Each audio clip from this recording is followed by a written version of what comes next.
जी अस्सलाम वालेकुम।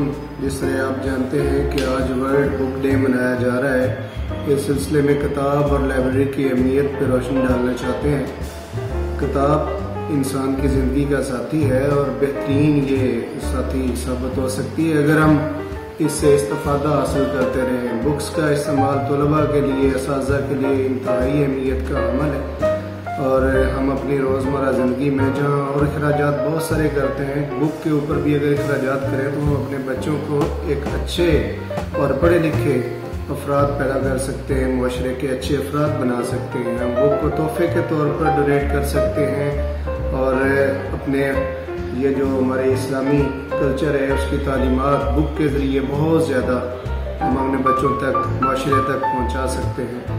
तो यही बस कहना है कि किताब की अहमियत हर दौर में रही है और रहनी चाहिए और ज़्यादा से ज़्यादा इससे इस्तेफादा करना चाहिए।